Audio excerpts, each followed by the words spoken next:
What's up guys, NepentheZ here and welcome back to another episode of The Road to Glory. Today I'm going to just preface this straight away guys. Today is going to be a hell of a boring episode for those of you that don't enjoy watching my trade pile. Over the last couple of days, because of the new League and Nation hybrid SBCs, bronze players have been selling from anywhere from 200 to sometimes up to like 2,000 coins, but typically the average ratio is between like 200 and about 700 coins. So not only did I go and open a whole bunch of bronze packs and start selling stuff off because I needed fitness cards, but I also sold a lot of players in my club, and you're just going to be seeing the sales of those. Now we as in you and I, you guys and me, we had an agreement that I wouldn't show my bronze like sales in the manner because it was just getting tedious in the video showing one or two items selling here or there intermittently. But I think because I've sold so many items and so often, like in such a short space of time, I thought it was like, I guess, fair that you guys saw everything that's sold, because I go from about 80, whatever I've got there in the top left corner now, all the way up to about 300,000 coins. So I make like 250,000 or so profit from selling all my bronze players. And I want you guys to see that it is done through selling my bronze players and not through anything else. You know, I'm not trying to cheat or con anyone. And the first night those League and Nation SBCs came out, the bronze players were selling for a good amount, and they've gradually became less and less sellable, specifically like the off nations, because either so many people have completed it because it's super cheap to do because you just need 11 bronzes for 2 of the teams, or B, because so many people are now trying to sell bronze items, flooding the market, making it a little more difficult to sell. But what I did was sell everything as quick as I could. I basically stayed up super late that night. I spent about 2 hours just selling and opening bronze packs, I sold some silver items as well because they went for a nice amount of coins. And on top of that, I also was opening a whole bunch of bronze packs, which in which we ended up packing 2 bronze informs, which was great. One of them I sold, and one of them I kept in case there's an SBC in the near future that requires an inform card. I've got an inform player, and he's English, so he will help with any kind of specification that requires just any inform. It'll be easy to get links to him because he's from a major nation, which is great. So with that being said, today's video, for most of the video, there is some gameplay in the last sort of like 8 to 10 minutes, but for the first sort of like 15 to 18 minutes of this game, this video, it's just me showing you bronze, like selling and buying items, or sorry, selling items and opening packs. There's a couple of SBCs in there, but yeah, it will be quite boring, guys. It will be quite boring. On top of what I've got here sold, I also made a whole bunch of coins, or I'm gonna make a whole bunch of coins from fitness cards, because I've picked up now. The reason why I wanted to open bronze packs anyway was because I needed fitness cards. I was down to like 200 odd individual fitness cards. I usually use around 300 per weekend, so I wanted to make sure I had more than enough for the weekend league, and now I'm back up to around 500. I've also got 20 squad fitness cards, which I'll sell for around 1,500 each, so that'll be like another 30,000 coins to come. I've also picked up a whole bunch of injury cards, a whole bunch more contracts, and just a whole bunch more players that are now just sat in the club waiting for a good time to sell. I will check again later on tonight if the English cards are selling again, if I can get 200 coins for them. Like every trade pile full up, if they all go for 200 coins, will be 20,000 coins. If I can get any more for it, anywhere up to 50 to 60,000 coins for a whole trade pile. And you can see here, load of stuff sold, some of it for really good money, some of it for like 300 or 200 coins, but we made good money. But I've sold all of the super expensive ones, and now I'm down to trying to get rid of like the riffraff that will or will not sell for 150 or 200 coins. But this is the best opportunity to make that money. You know, if I'm lazy and don't sell these bronze cards, it defeats the whole purpose of the bronze pack method. The whole point of the bronze pack method is to basically generate coins long term, and there's an opportunity here right now to generate the coins. This is the time. You know, we've put in the work opening all the bronze packs, storing all the players, and just having them sat there do nothing. Now's the time to sell them on and make our money. So I'm going to be trying to do that. Like, what's selling is the biggest question I get asked. Basically, left backs and right backs and left mids and right mids from any major nation will sell. So England, France, Germany, Italy, Spain, they will all sell for 200 to 400 coins. The shiny ones from like 300 to 500 coins because they're a little bit more important. Those sell. Any other basically any other English, French, Spanish, Italian player, I think Brazilian maybe as well. Any of those, they will sell for 200 if you're lucky. So if you've got like if you open a bronze pack and get 2 English centre backs, list them both up for 200 coins. The likelihood is that they will sell. They may not sell, and especially now making this video, it's going to cause a whole bunch of people to go and open bronze packs, which is going to cause a whole bunch of people to start putting crap load of players on the market, which is going to dead the profit to be made, right? But that's not to say that you can't still sell them. You still may well sell them, you know. So that's what sells, and that's what this video is about. As you can see, it's not the most interesting, but I feel like it's important to show, because it's important to show you, and I'm showing you here what I've got on my trade pile, what I'm selling. You can pause it at any point to see what's on there, how much it's going for, and how much we end up making from it ultimately over time. But with that being said, guys, I've got a lot of questions from you guys today, and the most important one is from Abdi Hassan and from Random YouTube, who are both talking about the no loss glitch, and also this was in the comments just loads, right? There was loads of people that mentioned this. So the initial comment is, hi Nep, I'm a Division 1 player who always wins Division 1 and gets 35 to 36 wins in the weekend league. But today I played like 7, 8 or 9 games, and all of them I went at least 4-0, and the other guy rage quit, and then it said lost connection with the EA. Is there a new glitch? Like if you have the same issue. And it had obviously a lot of likes and a lot of comments. And then the next comment on the page was from Random YouTube, says, Nep, they shouldn't allow anyone to play the weekend league before the no loss glitch is patched. It's just getting ridiculous. If someone does it, you automatically lose and get a DC. People who will know the glitch will go 40 and 40, and the ones who don't will lose everything. Well, I mean, you are right, but you are wrong. So let me explain, there is not one glitch right now, there is 2 glitches. Obviously, I'm not going to explain how to do them. I don't want to put that out into the world. They are really simple, and one of them, the no loss glitch, can be done accidentally. There is a forced disconnection glitch, which I think is what Random YouTube is saying. The forced disconnection glitch is when you literally just get booted off the servers because your opponent did something. I know how it's done, and if people learn how to do it, it's going to be horrendous for the weekend league, because in any game that you're losing, you can very simply force your opponent to lose as well, and that's going to be terrible. But the no loss glitch, it isn't the same. The no loss glitch is a glitch where you dead the game, but it doesn't boot either of you off. It's, you know, those games where the EA servers are the issue, and it just says connection has been lost with your opponent, and if you're winning, you still get the win, and if you're drawing or losing, it's as if the game never counted. That's what the no loss glitch is. So if somebody's winning against you, they can then perform the no loss glitch, which will give them the win and give you nothing, as if the game never counted. All it would do to you is waste your time. If that person's losing and you're winning and they do it, you will get the win and they just won't get the loss.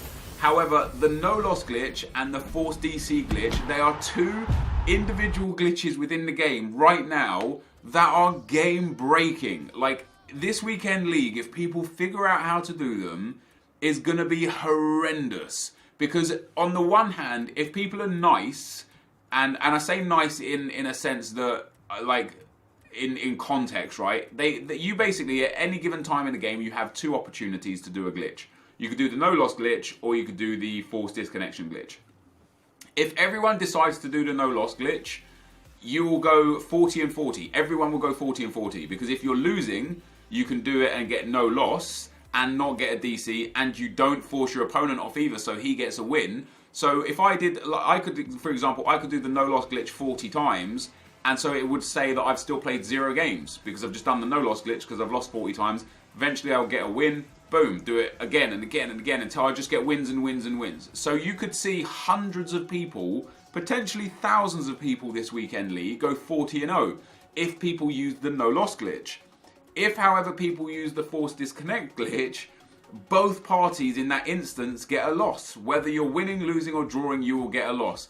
So if people decide to do the no loss glitch constantly, you could see a lot of people struggling to get wins. People that like Abdi, who would usually get 35 or 36 weekends in the weekend league, he could get shafted this weekend because he's a good player at FIFA and ends up taking people out a lot, you know, getting big wins, angering them. They could do the forced DC glitch, and he could end up only picking up 22 or 23 wins this weekend, or even less, 15 or 10. So, like, EA have got a real problem on their hands, where there are two game-breaking glitches that are very similar in what they are, but have very, very different outcomes, and would hugely dictate the shape of how the weekend league goes. I don't expect EA to cancel or postpone this weekend league because these issues are on PC constantly and they never do anything about it.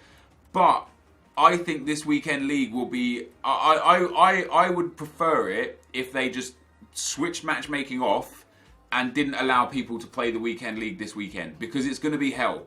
It is going to be absolute hell. There's no way that they can allow this to happen. And sure, people might get banned, but I know people also won't get banned. When that no loss glitch was on the PlayStation a month or so ago, and it was really, really popular, and literally everyone was doing it, and there were some people that weren't doing it, a lot of people didn't get banned. And the thing is, because of this no loss glitch and forced DC glitch, you could genuinely go 40-0 without doing it because other people are doing it to you. So, like, you're not going to get banned. You're not going to get punished because you haven't done it. But it can still influence the way the leaderboards will work. And I don't think that's very fair. I don't think that's right. And I definitely don't think it should be allowed to happen, you know. We pack Emre Moore as well, by the way, in the bronze pack, guys, which is great. But yeah, I think, honestly, my personal opinion is that EA just need to disable matchmaking for the weekend league this weekend. Postpone it somehow, some way. You know, maybe run it Tuesday through Thursday or Monday through Thursday instead. Maybe just like I don't know. I can't imagine them letting this continue because it's on both consoles, and it's unlikely that it's going to get fixed before in like 9 hours. You know, the weekend league. If you're watching this video at the minute it came out, the weekend league starts in 9 hours time. If you're watching this video any point after that, the weekend league is likely already started. So, you know, it's right here. They're not going to be able to patch it or fix it before then. So I think disable matchmaking is probably the smartest choice, the smartest route, and the only way really to stop people having a horrible time. The next comment we got was from Brett van der Kerkhove. He says, "Lol, you're saying PK is an elite player because he has poor stamina, 78, but always rave about Chris Smalling's stamina, 79. I think you're taking out of context what I was trying to get across, and I've got my PK and Smalling up here on Foothead. For the price, what I was saying in the video was the reason why PK is so cheap is because people aren't buying him because he's not like an elite player. And what I mean by that is that all things considered, there are much better centre backs for much cheaper. And you've actually made my point by showing me Chris Smalling. So you could pay 400,000 odd coins for PK or like 8,000 coins for Chris Smalling, and you are going to get out of Chris Smalling someone who's better. Assume you put an anchor card on PK because shadow card is a waste of defending stats. But if you want a shadow card because you want the pace boost on PK, let's assume you put a shadow card on PK because you want that pace. So a shadow for PK gives him 82 pace, and a shadow for Smalling gives him 89 pace. If you then look at the defending stats, which is the next thing that the chem style obviously boosts, PK goes to 99 in every category. Of course he does, why wouldn't he? And Chris Smalling goes to 99 in most categories, and 96 in heading, and 93 in interceptions. So, okay, he has marginally less in interceptions, and then heading and slide tackle, which are 98 and 96, are not contributable enough to the point where you're like, PK is that much better. So, Smalling burns PK for pace. Smalling also is basically on a level with PK's defending. You then look at physical. PK has better jumping, but less stamina. Better strength, but not by much, but less aggression. And strength and aggression work in tandem. So there's no point having good strength if you're not aggressive to go and get the ball and use that strength. And in the same sense with Chris Smalling, there's no good having good aggression if you're not strong. But Smalling has 88 strength and 84 aggression, which I would take over 93 strength and 76 aggression. On top of that, they're both 6'3". They both have the same skill moves and weak foot, and work rates are more beneficial for Smalling. He has medium high, whereas PK has high medium. So when you look at the two cards together, the reason why I say PK is not considered an elite player is because, along with the fact that he's not fast enough, he doesn't have great stamina for a Team of the Year card. Bear that in mind. This is the point where people take out of context what I'm saying. He doesn't have great stamina for a card who's got the best version of a card he's ever going to have. Chris Smalling's base gold card has more stamina than Gerard Piqué's Team of the Year 94 rated card. Like, when you size them up and you put Piqué and Ramos together with whatever chem styles you want, Ramos is the better player. He just is. Sorry, not Ramos, Smalling. Smalling is the better player. So when I say Piqué isn't an elite player, I mean that in the sense that, sure, you can use him, he'll be good for you because, you know, he's got key stats in key areas. I don't personally think he's fast enough. I don't personally think he's value for money. But why would you pay 400k for PK when you could just pay 100k for Ramos, his base card, and get a better card? Or pay 140k for Varane's Team of the Group Stage card and get a better card? Why would you pay that money on PK when you could just go and get yourself Chris Smalling for 8,000 coins, who is a better card? So, yeah, I stand by the fact that for his value, his stats are not elite standard. And for the fact that he's a 94 rated card, he is not an elite standard player. You will not see PK in FUT Champs. Let me tell you that. You might see it like one off, maybe like one in your 40 games you might see Gerard Piqué, but you will see Chris Smalling in 20 of your 40 games. There's a reason why you're not seeing Chris Smalling and you are seeing, why you're not seeing PK and you are seeing Smalling, and it's not because PK is worth 400 or 350k, because at this stage in FIFA, people have got that many coins. The reason why you won't see PK is simply because he is not the standard that he needs to be usable in FUT Champs, and that is all there is to it. And that's what I think I go on, and a lot of people go on. If you like, when people say, "Oh, will this player play well?" If you don't see him in FUT Champs often, the likelihood is that he's not a player that has the stats, the in-game stats to make him usable in FUT Champs. So I would say on that note, don't use him. Don't use him.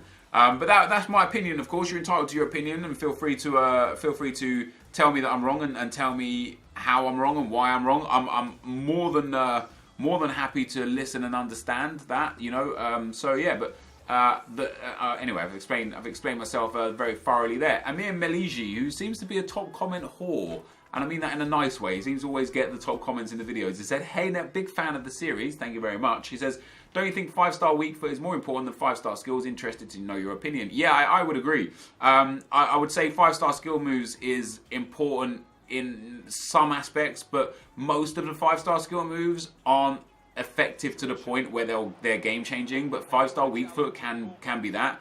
However, although I would say 5-star skill moves is less important than 5-star weak foot, I would take a 4-star 4-star over a 5-star 3-star in any scenario. So I would take someone with 4-star weak foot, 4-star skill moves over someone with 5-star skill moves and 3-star weak foot, or 5-star skill move or 5-star weak foot and 3-star skill moves, because I think the balance of the 4-star 4-star outweighs the balance of the 5-star 3-star in any angle. The only contradictory factor to any of that seems to be Heung-min Son. Son is 5-star 3-star. But for some reason, he is just out of this world good. You know, I played with a lot of players. You know, I played with a lot of 5-star skillers, a lot of 5-star weak foot players. I tried 5-star weak foot players like Mkhitaryan, like Christian Eriksen. Wasn't overly impressed with them, you know, and that's not because they had 5-star weak foot. I just didn't like them as the player. But for Heung-min Son, even though he doesn't have the 4-star skill moves, his 5-star weak foot, his height, his pace, his physical attributes, they just seem to destroy people, and it's crazy. But anyway, we're going to the tournament, guys. And initially I went into the tournament because I just wanted to test out the team, right? And I actually initially wanted to play Ibra up front. I wanted to test out Ibra up front before going into Weekend League, which I don't think is going to happen at this point now. but I didn't realise there were specifications for the tournament. So I changed my team around without really thinking about why I wanted to use the team in the first place, and ended up going through and winning this tournament, right? And now I'm kind of glad that I did, because at the time of making this video, which is almost 4 PM on Thursday, the weekend league rewards are yet to be given out, which means people that got gold 3 and better are not automatically qualified at this point. I'm sure people will get automatically qualified, but at this point in time, if you finish gold 3 and you're like, wait, hold on, I thought you got qualified if you finish gold 3, you get qualified when the rewards come. And I think the rewards haven't come because people, EA is searching for cheaters. Which obviously with this new glitch issues and stuff, I think they're doing maybe an extensive search for cheaters. So with that in mind, I was actually glad in that instance that I went in this tournament and won it, because I ended up qualifying. And now, even if the weekend league doesn't run this weekend, I know I'm safe with qualification anyway, because I went through and got the work done that needed to be done. And I actually had fun with the team, man. Playing with Lacazette in the team again, it made me remember why I had him in the first place. It is such a shame that there is no good right mid or right wing or right forward that can give me perfect links to Lacazette and still be the guy that I want to use. Because Fekir has been great. You know, we played well in excess of 100 games with Fekir. He's got over 50 goals and over 50 assists for us. He's done really good.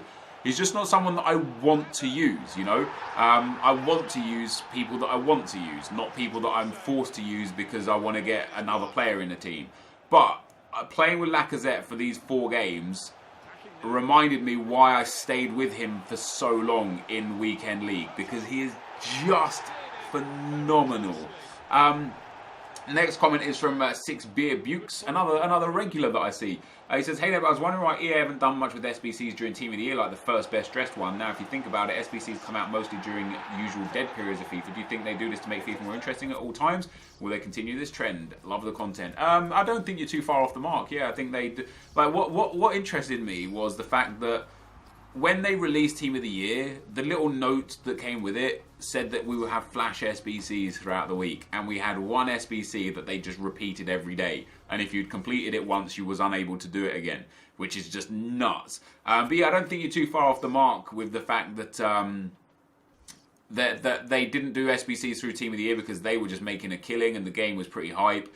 And now that Team of the Year is done, guess what? The next day, they released the League of Nations SBCs. I wouldn't be surprised if the next few days we've got another couple of player SBCs. You know, we should have a marquee matchups at some point today.